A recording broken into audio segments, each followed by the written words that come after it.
Assalamualaikum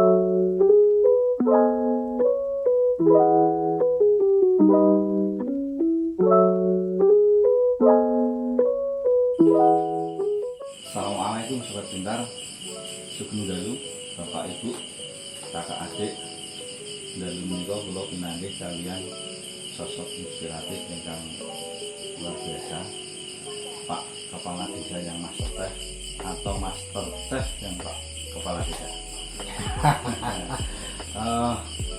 Agak berbeda ini istimewa, kalau biasanya saya opening selalu pakai bahasa asing, kali ini pakai bahasa Jawa, dan maksud dan tujuan supaya apa?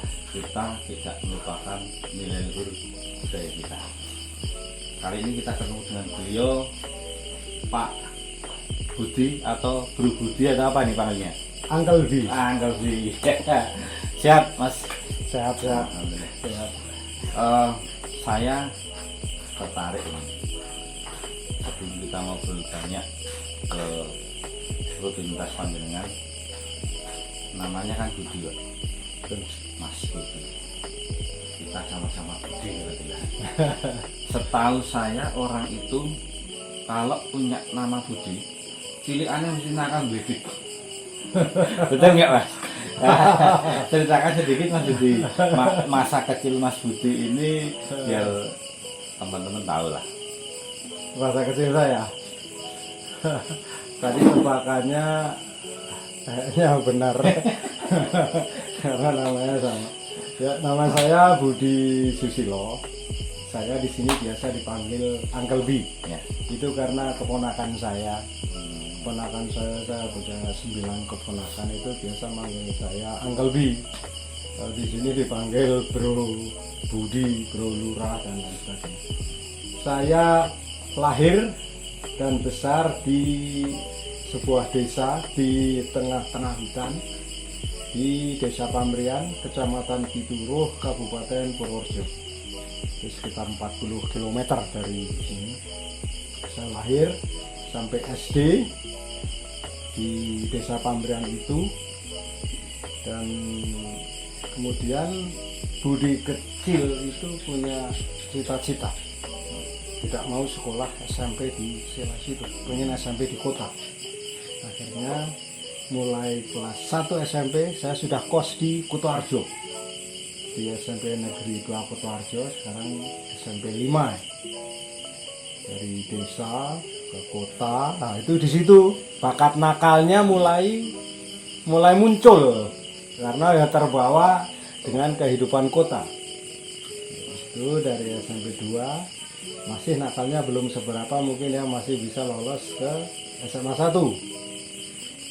Nah di SMA 1 itu nakalnya kembali terasa karena lebih kota.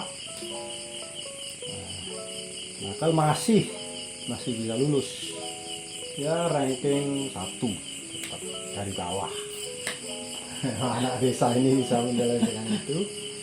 Nah setelah itu saya hasil dari kenakalan tidak bisa seperti teman-teman lulusan SMA 1 yang lainnya melanjutkan ke universitas favorit kan biasanya yang dari SMA 1.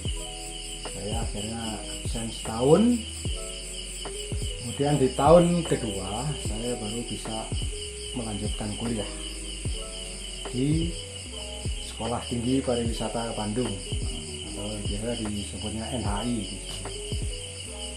di jurusan food production atau jurusan masak lah, tata boga. Itu dari 2 tahun, lulus 2 tahun saya kerja di kapal pesiar selama 2,5 tahun. Setelah lulus 2,5 tahun di kapal pesiar, saya keluar, saya lompat kapal. Maksud saya bukan benar-benar lompat dari kapal gitu, enggak, tapi saya keluar dari perusahaan kapal pesiar ini, saya pergi ke Amerika, kemudian menetap di sana selama 12 tahun. Di Amerika 12 tahun. Di Amerika 12 tahun, mainly di Texas. Kemudian tahun 2012 akhir saya pulang kampung Ya benar kata pepatah lama, sejauh-jauh kalau terbang akhirnya kembali ke Kubangkan lagi. Kembalilah ke kampung halaman tahun 2015. Jadi dipilih jadi kepala desa sampai tahun 2021. Kemudian dipilih lagi untuk periode kedua sampai hari ini. Ini tahun pertama di periode kedua. Nanti kalau lancar saya akan menjadi kepala desa sampai 2027. Ini tuh sekelumit saya. Cerita yang menarik luar biasa. Jadi yang bisa kita ambil adalah apa? Nikmati masa kecil itu, senakal apapun, contohnya adalah Uncle Budi ini. Senakal-nakalnya, faktanya beliau ada lulusan SMP 2, lulusan SMA 1. Ini kalau nggak luar biasa nggak bakal bisa. Sekalipun beliau tadi ngendiko ranking paling bawah, ranking paling baru di SMA 1 itu tetap di atas SMA lain sampai saat ini. Jadi sangat menginspirasi ini perjalanan hidup beliau. Nah, berarti tadi asbabun nuzulnya kenapa kemudian mencintai dunia kuliner ini kan dari situ ya, dari sekolahnya. Dari sekolahnya, tapi mungkin memang sudah sudah jalannya alam. Kebetulan saya di keluarga itu kan kita berlima. Yang nomor 1 sampai nomor 4 itu cowok semua. Yang terakhir baru cewek. Nah, dari dulu yang sering bantu-bantu biung saya masak itu kebetulan saya ikut nyabutin bulu ayam, kalau motong ayam saya berani yang bersihin ayamnya. Nah, akhirnya ya jalan alam membawa saya juga ke bidang masak. Nah, yang lebih menarik lagi adalah tadi di awal saya sampaikan bahwa beliau adalah kepala desa yang chef atau chef yang kepala desa. Kenapa kemudian tertarik menjadi seorang pemimpin di desa? Bro Budi karena tentu dengan background panjenengan yang sudah mempunyai pengalaman luar biasa, bahkan sampai kemudian stay di Amerika itu kan ya jarang-jarang juga yang kemudian ingin mengabdikan hidupnya di desa tempat tinggal dulu ya berarti ya.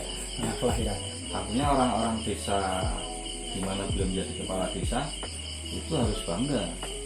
Dia sudah meluangkan waktunya mendedikasikan hidupnya untuk membangun desanya.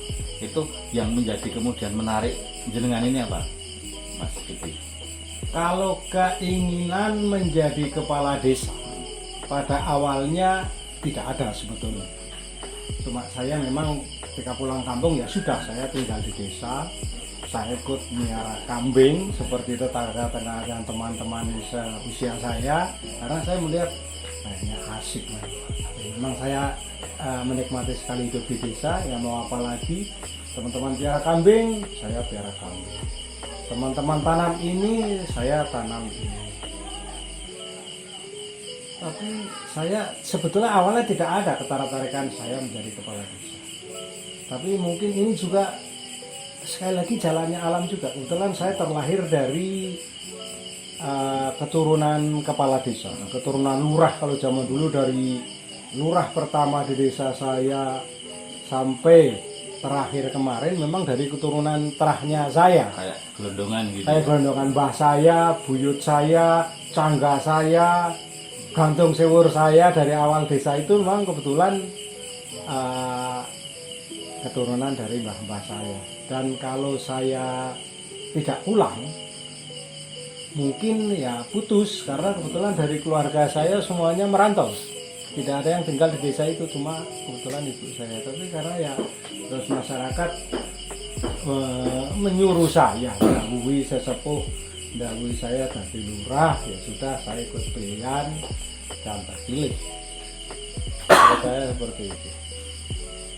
Lalu tadi Mas Budi kan sempat tinggal di Amerika nih, ya, selama 12 tahun. Mestinya kultur, budaya semuanya kan akan berbeda jauh 180 derajat dibanding ketika kita hidup di Indonesia. apa sih yang bisa dipetik pelajarannya panjenengan ini hidup di Amerika?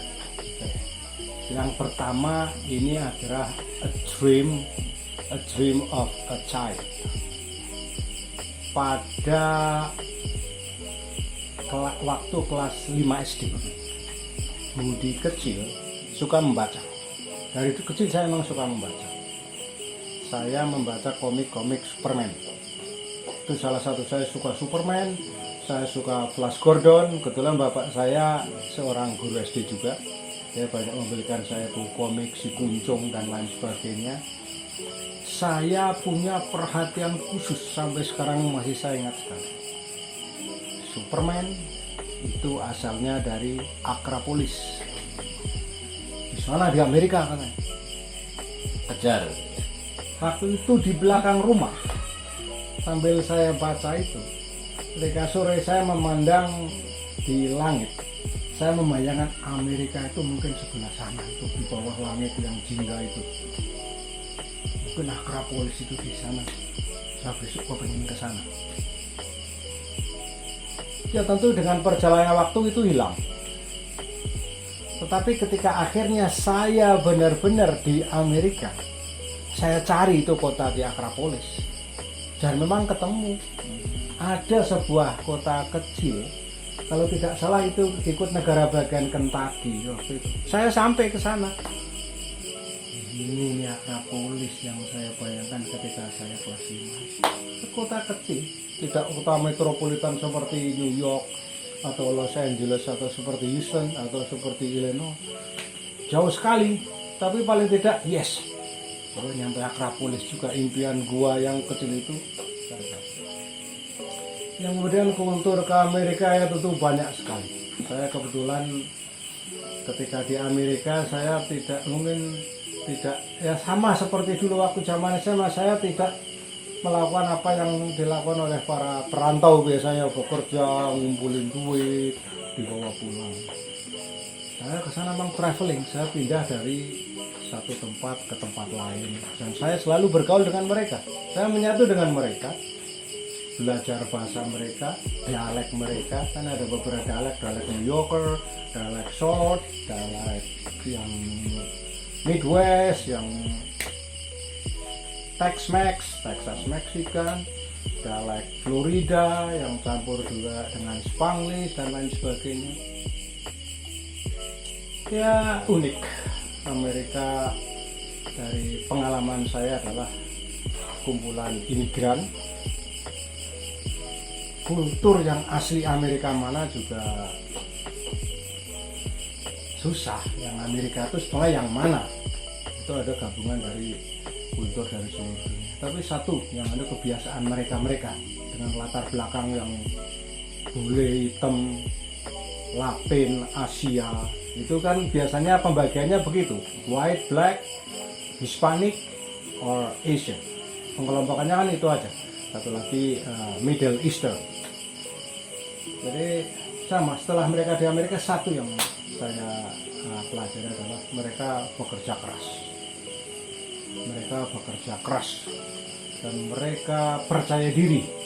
Apapun yang mereka lakukan, mereka itu bangga dengan profesi mereka. Mereka seorang, katakanlah tukang sedot WC.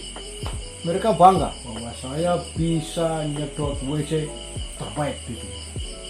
Saya orang yang tukang ngambil apalah, saya jago, saya itu jago di sini. Jadi bukan semata seberapa banyak yang mereka dapatkan, tapi kebanggaan dengan apa yang mereka lakukan. Itu yang saya coba adopsi. Ya. Artinya yang bisa kita ambil contoh hikmahnya adalah bahwa apapun profesinya, apapun pekerjaannya, satu harus dicintai, ditekuni dan harus bangga. Karena nggak setiap orang bisa melakukan seperti itu ya Mas Budi ya. Betul. Mas Budi, ini penjenengan kan juga bikin apa nih, kafe ya? Warung. Ini bermula dari hobi atau memang teman-teman yang kepingin wah enak ini masakannya Mas Budi atau apa nih ceritanya? Karena kan saya yakin kesibukannya Mas Budi selaku kepala desa sudah full Ya. ini setiap hari. Ya, jadi begini, sama seperti semua profesi oleh siapapun, setiap orang yang menjalani pekerjaan setiap hari, sekian tahun, sekian puluh tahun, itu pasti akan mengalami masa jenuh. Ya. Demikian pula saya sebetulnya mengalami masa jenuh masak. Capek aku masak. Mungkin teman-teman yang lain pun juga mengalami yang sama setelah 20-30 tahun jadi pegawai lah gitu katakanlah, kita capek, jenuh. Seolah-olah nanti pekerjaan lain juga pasti akan menarik gitu kan. Titik jenuh itu sama, itu mungkin salah satu alasan lah. Saya udah jenuh di sini, saya udah kemana-mana, saya pulang aja lah. Itu mungkin yang titik ketika saya pulang kampung saya. Karena memang saya menjalani profesi jadi koki setelah sekian lama, terus sempat absen selama 2012 sampai 2020 lah ketika saya mulai buka warung di kebun saya. Awalnya sebetulnya saya masak, saya biasa masak buat keluarga. Saya masak mungkin beberapa untuk istri saya, dan sama seperti kebiasaan sekarang, mau makan dipoto dulu. Nah, istri kalau tak bikinin makan, tak bikinin steak, tak bikinin ini, foto dulu, dipasang di statusnya dia, di Instagramnya dia. Akhirnya mungkin teman-temannya dia, wah itu kelihatannya enak itu dijual nggak? Istri bilang, ya mungkin ini kita bisa bikin dijual. Ya coba, ya terus istri jawab, ya kalau ada yang pesen bisa dibuatkan gitu kan. Awalnya seperti itu, jadi awalnya ya by order aja. Di dapur situ masih belum bikin warung ini. Nah, dari situ ternyata kok yang pesan lumayan. Saya memulai biasanya dari barang-barang yang jarang. Ada waktu itu lobster air tawar, dan waktu itu dari Bendungan Wadasintang lumayan banyak. Terus saya dapat udang galak, saya dapat di pasar yang seger dan gede, baru itu. Akhirnya sudah, istri, yuk coba kita bikin warung lah, itu di belakang. Kita bikin gubuk-gubuk dari bangunan-bangunan bekas itu, dan ini terinspirasi dari pengalaman saya juga di US.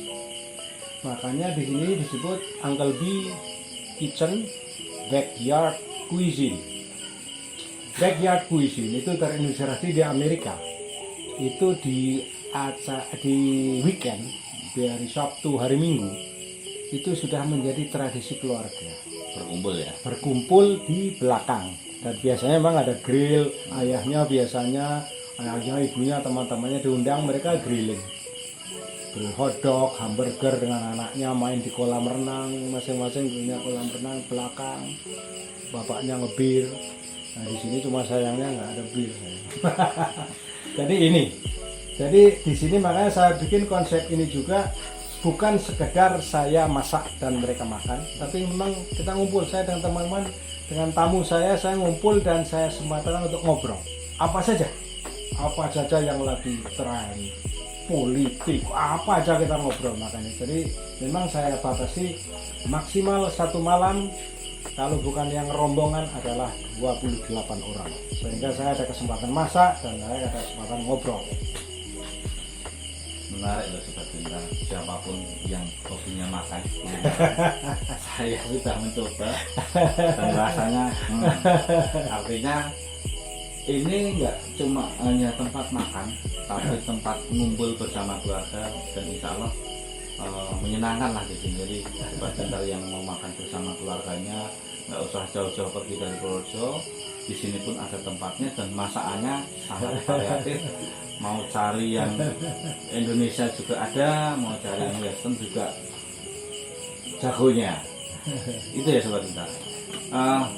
Terus kemudian usia sekarang berapa Mas Udo?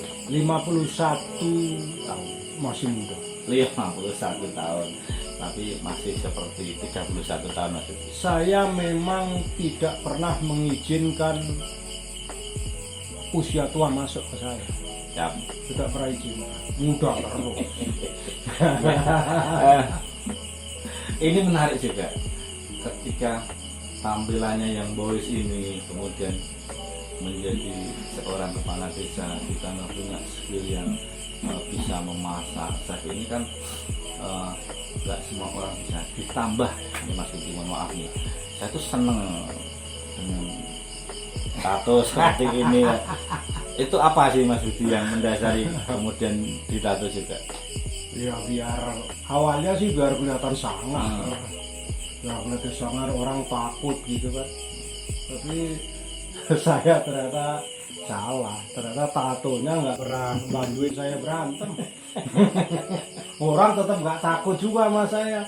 Mama tak lihat sama saya, setelah saya tatoan gini malah mereka mendekat. Kirain tadinya menjauh, malah mendekat nanya-nanya lagi.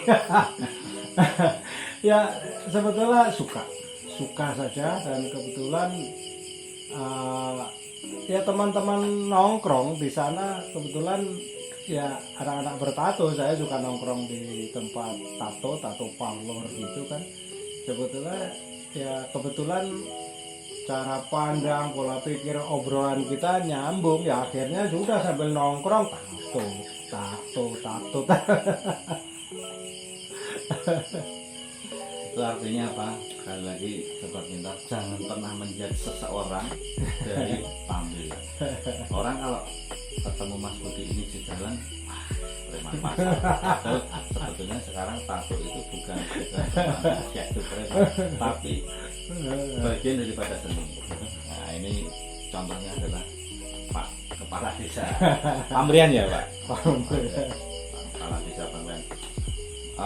Ini gini Mas Budi. Kami ini kan dari Gubuk Pintar memberikan pendidikan gratis untuk masyarakat bahasa asing, dari mulai bahasa Inggris, Prancis, Jerman, Jepang, Arab, Korea, Mandarin, Itali, dan nanti kemungkinan juga Spanyol. Mas Budi ini kan kepala desa nih, kira-kira tertarik nggak ini Mas Budi untuk desanya untuk mengadakan pelatihan seperti ini? Karena ini terus terang gratis loh Mas Budi. Saya sangat tertarik. Jadi teman-teman semua, saya ingin menekankan kembali bahwa penguasaan bahasa asing, utamanya 1 bahasa Inggris, 2 bahasa Cina menurut saya, 3 bahasa Arab, terus bahasa-bahasa lain mau Jepang, mau Korea, mau Spanyol, siap bahasa Spanyol. Itu sangat-sangat penting untuk mendukung Anda ke depan, jalan apapun yang akan. Saya sudah membuktikannya dengan belajar bahasa Inggris, memudahkan jalan saya ketika saya keluar. Saya mendukung sekali Ya. itu. Saya siap membantu. Siap. Berpartisipasi. Itu sobat benar. Ini yang menyampaikan bukan dari kami, tapi dari beliau yang notabene sudah melanglang buana ke luar negeri, dan nggak main-main loh, nggak cuma setahun 2 tahun, tapi lebih dari 10 tahun. Artinya kan langsung dari pelaku utamanya. Mas Budi, ini kan Mas Budi di usia yang ke-51 tahun ini, kemudian profesinya juga di samping kepala desa juga chef lah ya. Apa sih harapan Mas Budi ke depan, baik itu selaku kepala desa maupun chef untuk masyarakat di Indonesia, khususnya Purworejo tercinta ini?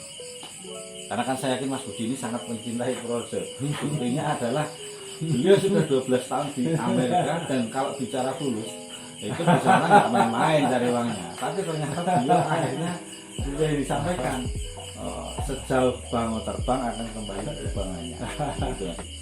Gitu. One thing, money is important, but money is not everything. Jadi uang itu perlu, tapi uang itu bukan segalanya. Dari sisi profesi, saya seorang koki.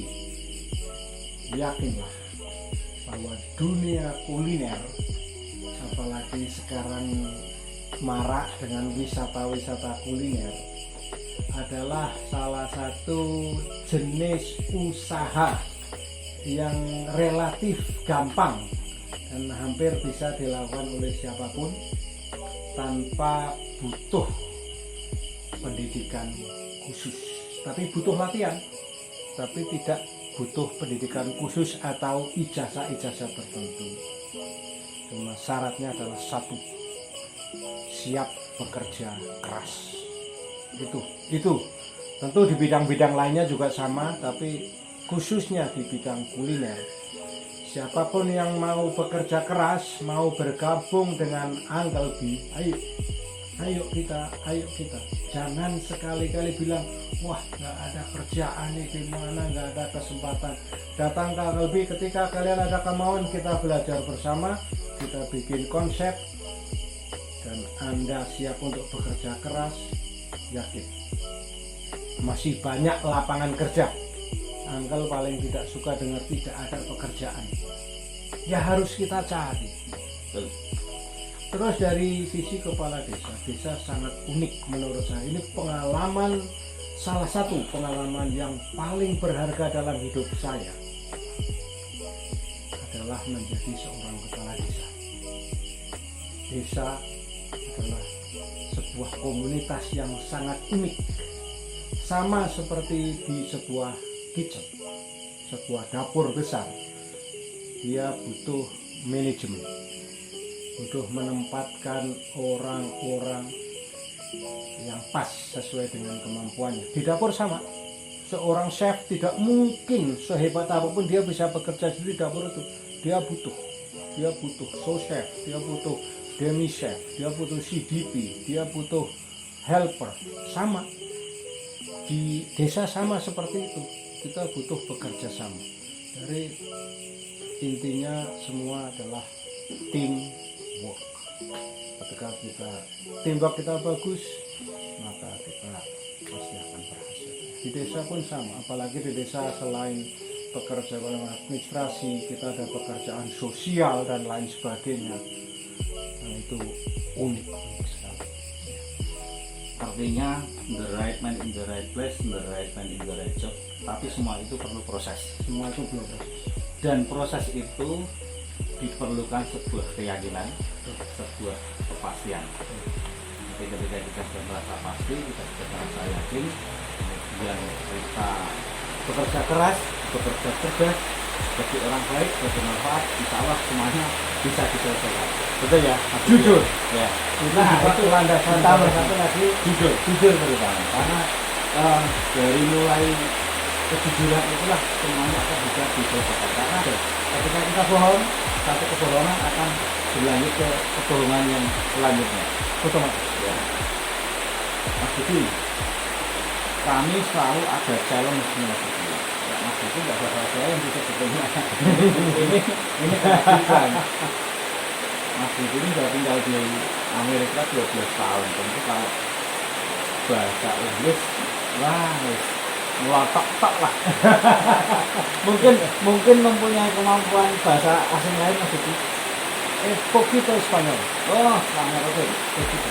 Bahasa Spanyol sampaikan ke Soto Pintar, mungkin semacam slogan atau apalah yang bisa disampaikan ke Soto Pintar sekaligus dengan artinya, karena mestinya yang tahu ya hanya yang memahami, kalau yang enggak kan sambil ada niat untuk belajar dengan sosoknya yang sangat inspiratif ini.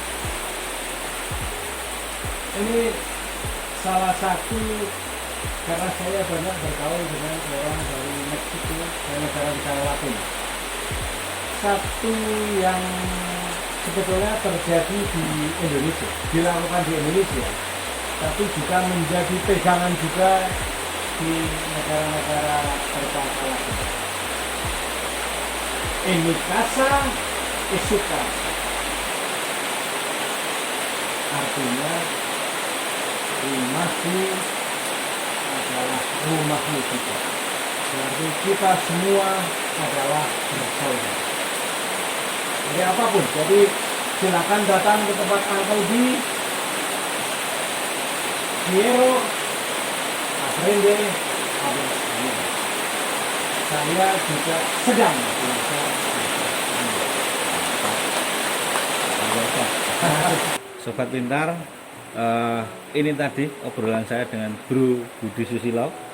Beliau adalah seorang kepala desa sekaligus juga master chef yang masakannya luar biasa enak. Saya yakin obrolan kita kali ini sangat bermanfaat, dan Sobat Pintar juga tahu bahwa segala sesuatu itu harus dimulai dari mimpi. Ketika semuanya bermimpi, maka kejar mimpi itu, jalankan mimpi itu. Karena ketika kita mempunyai keinginan, 100% akan gagal kalau kita tidak mencoba. Tapi kalau kita mencoba, setidaknya 50% berhasil dan 50% bisa gagal. Tergantung bagaimana kalian melakukan, menjalankan, berikhtiar, dan semua tentu seizin Allah. Sekian Sobat Pintar, obrolan kita kali ini. Sampai ketemu lagi minggu depan dengan sosok inspiratif yang lainnya. Terima kasih. Assalamualaikum warahmatullahi wabarakatuh. Adios.